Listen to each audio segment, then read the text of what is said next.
السلام عليكم ورحمة الله وبركاته. مرحبا بكم في قناتي. نتمنى ان شاء الله يا ربي تكونوا بصحة جيدة. اليوم ان شاء الله غندير معكم الوصفة ديال الخليع. درت معكم القديد، دونك القديد دابا يبس. ان شاء الله غندير معكم وصفة سهلة وناجحة ان شاء الله ديال الخليع، هكا تحضروه في المنزل ديالكم. Bonjour à tous ou bienvenue sur ma chaîne. Aujourd'hui on va faire une recette du khlieh. Donc en fait j'avais fait la recette de la viande séchée, et donc là on va faire le khlieh. C'est une sorte de viande qu'on met dans la graisse et qui est préservée, donc on peut faire plein de choses avec. Et on passe tout de suite aux ingrédients.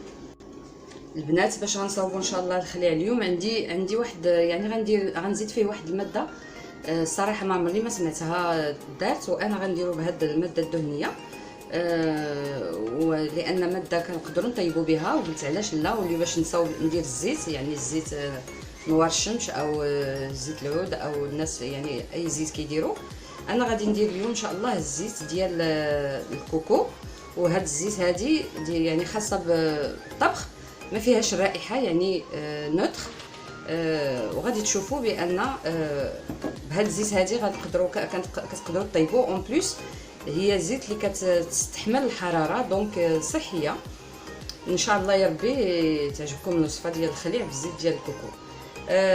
دونك المقادير البنات، دونك عندي هنايا القديد ديالي اللي يبس، فزكتو شويه في الماء. عندي شويه ديال الشحمه، عندي واحد شويه ديال الكرويه، قزبر مدقوق، قزبر يابس مدقوق، وعندي واحد جوج دروس ديال الثومه اللي مفرشخين، وعندي الماء، وبيان سور الزيت ديال الكوك. Donc pour faire mon khlieh, j'ai besoin de ma viande séchée que j'avais séchée avec vous. J'ai déjà fait la vidéo, je vous mettrai le lien. J'ai de la graisse. J'ai ici un petit peu de carvi, de la coriandre en poudre, deux gousses d'ail hachées comme ça, de l'eau. Et je vais mettre aujourd'hui, au lieu de mettre l'huile de tournesol, je vais mettre l'huile de coco neutre, ça veut dire il n'y a pas d'odeur. Donc on passe à la recette. اول شيء البنات غادي ندير الماء. دونك هنا عندي تقريبا نص لتر ديال الماء. فاش غيطيب ليا اللحم، عندي اللحم صغير، يعني ما غاديش، الا عندكم القديد ديال خروف كبير من الاحسن طيبوه في الكوكوط باش يطيب لكم. غادي نزيد الثومه، دونك جي مي لو مي غوز داي. Je vais mettre ma coriandre en poudre. درت القزبر مدقوق، درت الكرويه، لو كارفي، وغادي ندير شويه ديال الملحه، لان ديجا الملحه كاينه في القديد، مي ماشي مشكل، غادي ندير شويه دو سيل. غادي نخليو الماء ديالنا البنات يغلي، غادي نخلي الماء ديالي يغلي ونكملوا الوصفه. دابا غادي ندير الشحمه ديالتي تذوب البنات. دونك جو في فيغ فوندر ما غريس. بعد ما ذوبت الشحمه ديالتي البنات، كندير جوج معالق ديال الزيت ديال الكوك. كنأكد لكم هاد الزيت ما فيهاش الريحه البنات، خاصه الطبخ، تقدروا تستعملوها في الحلويات ديالكم الصراحه، لانها صحيه، لانها كتستحمل الحراره. Donc j'ai rajouté 2 cuillères après faire fondre ma graisse. Je rajoute 2 cuillères de l'huile de coco. ثم دغيا كتذوب.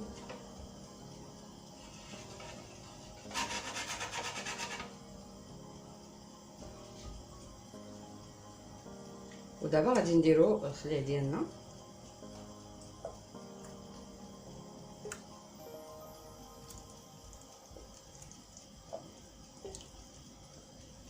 ما درتش بزاف، المهم غير باش نوريكم ان شاء الله. وان شاء الله منين يوجد الخليع باش نديرو مسمنات ديال الخليع، يا سلام كيفاش كيجيو.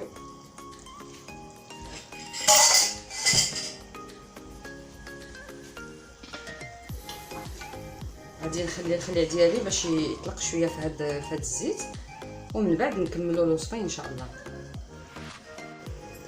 بعد ما غلا الماء ديالي البنات اللي درت فيه الثومه كرويه كزبور، غادي نزيدو فيه الخليع ديالنا بالليدام ديالو. بسم الله.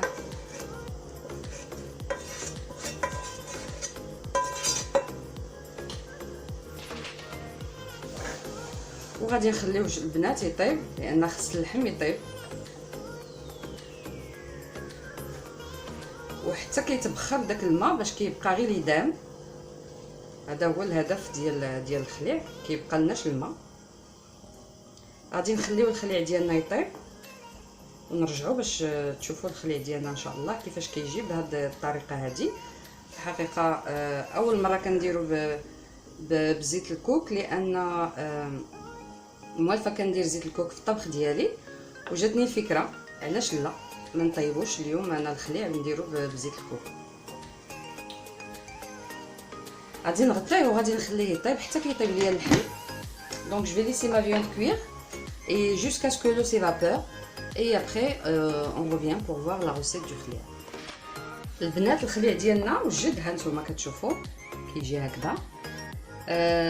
دونك نوتر recette elle est prête. خليع غادي نديرو في هذه القرعه هذه البنات. هانتوما اللحم ديالنا طاب ما شاء الله، وان شاء الله يا ربي نديرو به مسنات ان شاء الله، يا ربي طول العمر.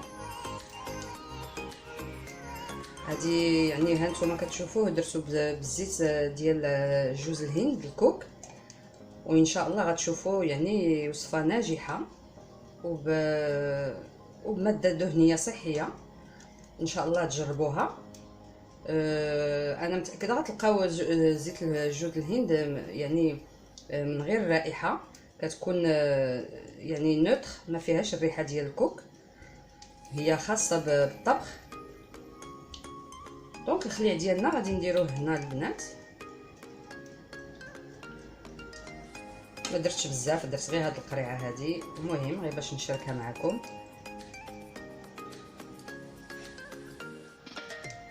الريحه اللي طالعه ما نقول لكمش. وغادي نغطيوه بهاد الماده الدهنيه اللي طاب فيها.